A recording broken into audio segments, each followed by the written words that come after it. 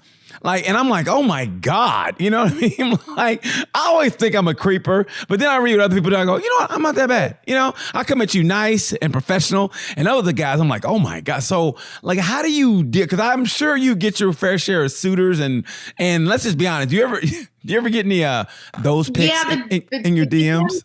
The DMs are a scary place, to be honest. I try to stay away from them. So I will skim once in a while to see if there's a business inquiry in there. But there's some interesting things. And honestly, I don't even know how I was able to have the discipline to not kind of give into some of the shit in the past, because people are like, do you know how much money you could make on an OnlyFans? And I'm like, I got daughters, man. I have no judgment towards anybody else that wants to do this.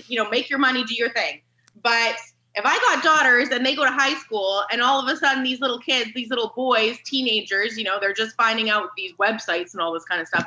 They find a picture of me and they show my daughters, is this your mama? I don't want to ever put them in that situation. So tell me the worst DM you ever got. The one you went, oh my God, he actually went there. I want to hear the worst.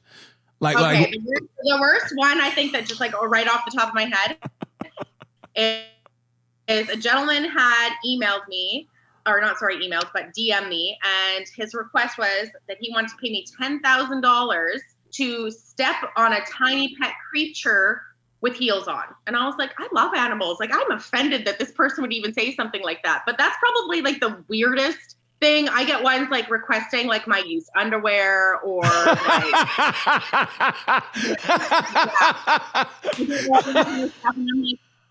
you can't be real. Really?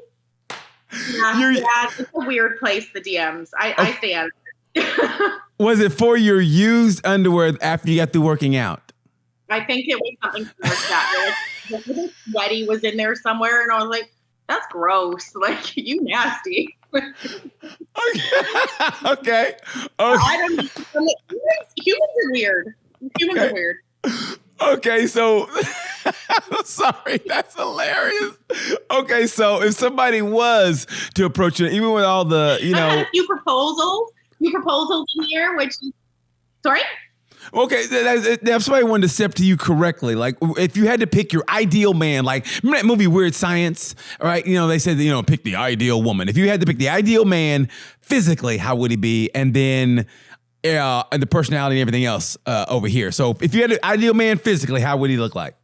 I am attracted to fit guys just because it's such a big part of my life that I'm okay. That's I wouldn't say a requirement by any means, but I don't know. The last couple guys that I've been involved with have all been tall and athletic. But I mean, when it comes to physical appearance, I think that's very surface level when you're talking about longevity of actually having something work for somebody. So of course you need to be attracted to somebody. That's given. You can't actually have something with somebody that you're not attracted to. However, sometimes attraction happens later on when you find out their personality and what they bring to the table, their values. And you vibe. So I mean, yes, you have to be attracted to somebody, but somebody that's tall and athletic, they could start talking and be like, oh, okay, no, you ain't a honey. So, I mean, that's not the end all be all. When it comes to the actual personality part of things, the most basic way I put this to people is that I'm not interested in somebody unless this person makes me want to be better. Unless this person makes me want to do better for myself, wants me to be more successful, be a better person. If this person, whatever they are whether they, and that doesn't even come with their success or anything, but they need to make me want to be better. If they make me feel complacent, if they make me feel like it's just whatever, they're not for me. I want somebody that's going to light a fire under my ass and say, you can do better than this. You have more potential than this. And, or the way you behave this way, you're better than that. So I think for personality, like there isn't any certain attributes that I could say. It's just basically if this man makes me want to do better, that's who I want to be with. Oh, I like that. So are you dating anybody right now? Or are you on Tinder or anything so people can, any guys looking right here and they can look you up? Right. No, I've actually never been on a dating website. I find them just so awkward and like aggressive in the sense, like I get enough DMs asking me to go on dates. So it's like, I feel like being on social media platforms gives people enough access to you to ask these things and all this kind of stuff. And you can actually like, if you're not interested in somebody, you could be like, oh, sorry, I'm involved with somebody kind of thing, like super low key. But if you want a dating app, they know you're single. They know you're looking for something. So then what are you supposed to, you actually have to be like, no, I'm not into you. Like, and that's just super like awkward for me. Is like just telling a guy like, well, I'm just not attracted to you. So like, I just rather not put myself in that position to have to do that. I'm not dating anyone right now. No. I'm very particular about who I bring around my daughters. And after I separated with their dad, I promised myself that I wasn't going to be one of those women that had men come into their lives. So it was kind of one of those circumstances where I wasn't going to, dating's been hard because you date somebody and like you can only see them a certain amount of time and all that kind of stuff because you have daughters and because you have a job. And like, when people start dating that don't have kids, for example, and I guess people that have kids do this anyways, but it's just not something that I want to do, is like, you hang out at each other's houses, you have dinner together, you do this, you do that. You're not always going out. You're not always spending money at a restaurant or, going to the movies and this kind of thing. So it becomes very limited in the sense where I'm not going to invite a man over to my house until I know that I want to keep him around, which, I am a firm believer when you start dating somebody, you need to see them in all types of situations. Yes. To understand who they truly are. And that takes time. You need to see them when they're pissed off. You need to see them when they're upset or when, when shit's hard or when they're at their high. Like, are they, this kind of, you need to see them in all these situations to truly know who they are. And that takes time. It could take months. It could take years. So I want to see how. I'm not going to bring somebody over. Sorry, go ahead. No, I want to see like, because I know what I can bring out of a woman, and sometimes that's not the good thing, but I want to see like what you are when you're drunk, what you are when you're drunk and mad at me, what you're like when you're mad at me but not drunk, what you're like when you're mad at me in the daytime, what you're like when you're mad at me when, oh man, I forgot to call or text. I want to see you at your worst. And then if it's like, okay, I can deal with it. I just want the worst. Because to me, it's easy when you're making money or you're maybe seeing somebody every now and then because you have daughters on the weekend maybe or whatever. Hey, who can't look like they're, the king there? Like, oh my God, this guy's great. You're out to eat. Maybe you're working out together. You're all glistening together. Like, yeah, it's cool. But when it gets hard, that hard kind of like, hey, I lost my job. That's what I want. So yeah, I want to see. Yeah. So so that's kind of how. So what's your worst attribute? Your worst attribute that you wish you were better at? There's probably a few. One is like, what did my dad call it? Paralysis by overanalysis. So as most women, overthinking. So I mean, like. My dad always says to me, my brother, is paralysis by overanalysis. So we paralyze ourselves by overanalyzing the situation or whatever it may be. Yeah. So I definitely think that's probably one of my faults is, just I'm overanalyzing things. Like it could be totally something really small and like nothing that you have to worry about, and I blow it up in my head to being this whole situation. But I mean. I've been told that I'm like one of, with men that I've dated in the past, that I'm very chill. I'm very laid back. I'm very low key. However, there was a point in time where I wasn't so like that. But that was like, when we're 18, 19, when they don't answer your text or your call or something, it's the end of the world. But, when you're in your 30s, oh, that person's just busy. Yeah.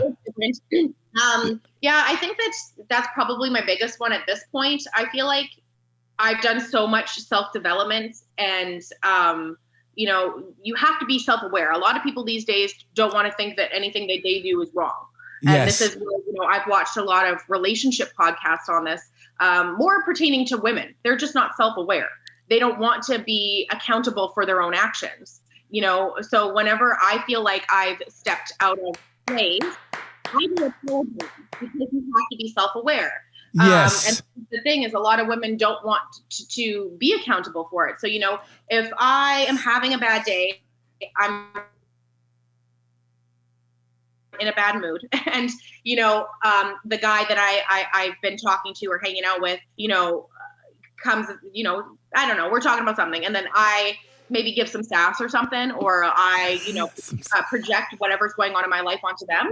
It usually takes me, a day to, circle back and be like, hey, you know what? Yesterday when I did this, that wasn't right of me, and I apologize. And so I feel like now I'm in a really good place that I feel like I am self-aware. I'm aware of my own behaviors. We're all human. We're not going to be perfect all the time. I mean, and no relationship's going to be perfect all the time. So it's not always going to be sunshines and rainbows. Like you said, I want to see you when you're drunk, or when you're pissed off at me when you're drunk, and like all this kind of stuff. Right. Yeah. So, I mean, at this point in time, I feel like I'm in a good place that, no matter what, if there is certain things about me that may not be like the best compatible situation, I think that I'm self-aware enough to be like, hey, you know what, Jazz, like you probably could have handled that a little bit better. And you can't be too proud to apologize, and then just, hopefully move on with shit. Because girls also like to they don't like to let shit go. So, you go out with the boys, you get too drunk, you act cool. They be letting you have that for like 2 months after. It's like, okay, if you can't, have the discussion being like, okay, babe, like, I didn't appreciate the way you behaved. Like, it was kind of embarrassing the way you behaved, this kind of thing. Like, I just want to let you know how you feel. You have a discussion on it and you move on. You don't sit there and be like, just like 2 months after, but. Where have you been my whole life? This is perfect. I mean, seriously, you should be put on a pedestal right now. Your face should be put, your whole body should be put on Mount St. Everest, not St. Everest, but Mount Rushmore right now. It should be the presidents and you. For what you just said, you're the most important woman in the world. I've never heard a woman say that on this podcast. So God bless you for saying that. I mean that. That is. My best friend is a guy. And we have these debates and conversations and arguments even sometimes. And sometimes we'll be like, we have to agree to disagree on this one. One of my best friends, he's a guy, he's totally like into all this kind of stuff. Like, because again, he hasn't been able to find a woman that can be self-aware and apologize when she's in the wrong. And so we have these discussions all the time. Jazz, you need to go on a podcast and talk about this. Like, you need to start a podcast. And I was like, yeah, I don't feel like having like a whole bunch of women, like, come at me. No. What they need is you. You could be our new leader. You should be the new leader because, yes, what you're saying, every woman needs to hear this. Ladies, are you hearing what she's saying? Be self-aware. You're wrong sometimes. Admit it. We're right and you're wrong. Just admit it. We'll let you have it. Take us out to eat. Pay for the bill and say I was wrong. What can I do for you? I'll make you take me to Starbucks and you pay for it. I mean, just little things like that. You are my hero now, Jazz. You're my hero. I mean, it works both ways, right? I mean, like, I feel like, men, they also have pride. They also, struggle sometimes sitting there and looking in the mirror and seeing, not so much maybe situational, but like in the long term, like, we all have traits that, aren't so desirable. So, if like social media, for example, people on social media has ruined relationships because you have accessibility to hundreds of thousands of people in the palm of your hand when your significant other has done you wrong. And this is where I'm finding, even as a woman that is on social media, I get a lot of guys in my DMs that have women. And it's like, do you not see that I can look at your profile and see that your profile picture is with another woman and you think that I want to play into this? And this is like, what I mean is that like, they think that that's okay. And they think that, it is what it is. And so there are certain things that I think both men, women can both sit there and, do better at. But yeah, I feel like now, I'm in a good place in that sense. No, you're my hero. You're my hero, and every woman needs to hear this right now. You need to seriously give a speech. It needs to be our president, your prime minister, and then you. That's what needs to be said. Is what you just said was profound, and I appreciate you for saying.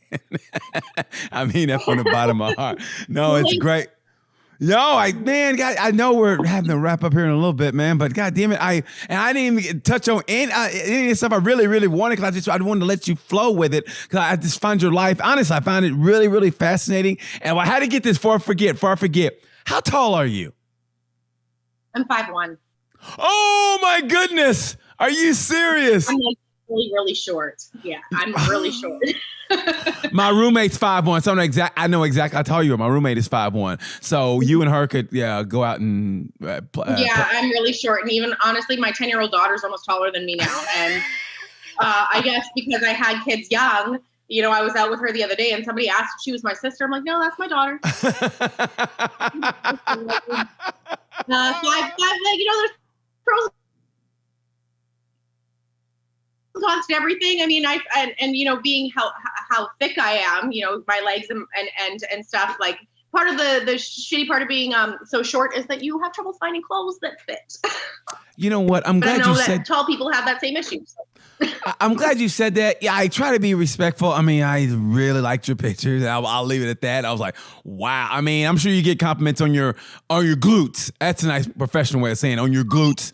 Your glutes are second to none. Yeah. I mean, so and before I forget about this, band training, I think, is the most underrated of all the training, especially as you get older. Band training is the greatest. If you a little bit, can you expound on that just a little bit before we get out of here?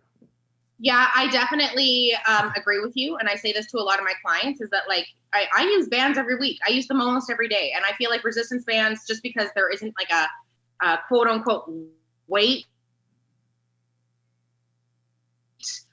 factor behind it. Like, they do have different, like, medium, strong, and like some, like the band company that I use, the X bands, they actually have bands that have the weight comparison to it. So like, this is 15 pounds of resistance, and they go all the way up to like 125 pounds of resistance. And I lift heavy ass weights, and I can't even budge one of those bands. Yeah. And I just feel like people put too much emphasis on, we need to lift heavy weights to gain muscle. But if you think about the human body and you think about a muscle, like, let's just take a quadricep, for example. You got slow twitch muscle fibers and you have fast twitch muscle fibers. And so there's, red and white and all this kind of stuff in there. And they all connect to different points. They all crisscross and all this kind of stuff. So if you really want to develop a muscle group like a quadricep, you need to take all that into consideration. It's not always about how heavy you are going to lift. It has to come down to, activating those slow twitch muscle fibers, which is heavy lifting. And then your fast twitch, which is more like plyometrics and jumping and like fast twitch movements. Resistance bands, changing the diet, so like, even with a glute kickback, you're not just doing one way all the way back. You should think about going all the way back. You should be thinking on a diagonal and off the side, because it's like, and I think that Arnold said this at one point in time, and I've never heard the interview, but I've explained it this way to somebody. They're like, oh, I think Arnold said that. Every time you go into the gym for a workout and you think about the muscle, the body part that you're about to train, you have to think of it as a canvas. So you go in with this blank, empty, white canvas. And let's take up your back, for example, because I feel like the back is a fascinating muscle in the sense that when you have a well-developed back, it looks like a puzzle piece. You can see all these different muscles in the back, right? So you go in, you got this blank canvas, and you're doing your rows. And you're doing your rows heavy, and then you're going to sit there and grab a band, and you're going to start doing single arm with your band, but your elbow's kind of out on a diagonal. It's like brush strokes. Every rep is a brush stroke. So if you're doing heavy, you think about like the deep strokes that are, and then the lighter ones are like little like feather strokes and stuff. And then instead of having just one that goes this way and one that goes this way, you have them that they flow. So a flower, for example. So if you think of your back, you need to activate all the muscles, all the different directions, anyways. And now I'm going on a tangent, but you get what I'm saying. No, I love you to talk about. I'm getting the wrap it up signal. So what I want to ask you I'm going to ask you some questions. One word answers. Answers. Okay. Role model. Oh, I don't even know, to be honest. Okay. Growing up, who was your role model? I didn't even really have a role model. Now I think it's just certain fitness enthusiasts that I look up to just because I like what they stand for. Mm-hmm. Okay. Mm-hmm. Okay. Favorite sport now? To watch or participate in? To watch. I like watching football and UFC. Okay. Favorite sport to participate in? Favorite what? Favorite sport to participate in? You participate. Oh yeah, definitely. You like martial arts. I always have fun. I still have fun hitting the bag. I think you should do that. I mean, you're still young enough. You can. You got that background in Taekwondo. I used to wrestle. I'll fly up there and help you out. Okay, I'm gonna listen. I'll fly up there and help you out. I like my face. I don't want it to Okay, I'm just trying to help you out. Okay. I get it. Okay. Let's see. Most attractive man to you, sexiest man alive to you. Like, who does it for you when you see him? You go, Denzel Washington. Oh, Denzel. She likes the Zelly Zell. You hear that, Wyatt? I've got a shot. I like that. Denzel. I love it. It's like his demeanor, I guess. And yeah. Well, he's just got different levels. He's so intelligent and he stands for something and he's talented. He's got everything combined. You know? Yeah, intelligence is a big one for me. I mean, when I was younger, I dated a lot of guys that weren't so intelligent, and then now, yeah. Hey, we've all done it. The ones you go, oh man. Now, intelligence, a man that can have an in-depth conversation, not surface level. Anyone can have surface level. How are you? How did you sleep? All that kind of stuff. In-depth conversations and intellectual and having different stances. Yeah, that gets me going. Kind of like myself. Oh my God, I threw myself in the ring. Anyway, listen, Jazzy J, I got to get out of here. Thank you. So I want to do a part 2. I didn't even scratch the surface of what I want to talk to you because, man, we were going at it. I let you go because I felt like it needed to be told. I mean, I can always tell when somebody needs to get that out. And I just felt like you needed to get that out. You know what I mean? Well, I get asked, I haven't done a podcast since before COVID, so I guess there's just so much to say now. No, I mean, but I could tell though. I can tell when people talk okay, they had to get that out. It's like when you go out with a married man for some reason, they love to talk and you just go, all right. I went on my uncle last summer and I guess his wife was driving him crazy. He didn't say it, but he talked my ear off. I didn't get one word in. And then at the end, he goes, hey man, good talking to you. I go, yeah, whatever. So I can tell, but listen, I hope we get a part 2. I'd like to get some more out of you. Anything else you want to pump or anything, like some of your products, anything? No. Everything can be found on my Instagram page. I'm not a salesy person, so I don't sit there and, start pumping people up. If anyone wants to change their life, then, hit me up. Miss Jazzy _fit. Honestly, thank you so much for your time, for taking a chance on me because I could have been a creep. So honestly, thank you so much for that. I mean, if I knew you before I talked to you, just by your wonderful pictures. Honestly, I think you're beautiful inside and out. And I mean it from the bottom of my heart. You're beautiful inside and out. Hopefully this can be the start of us.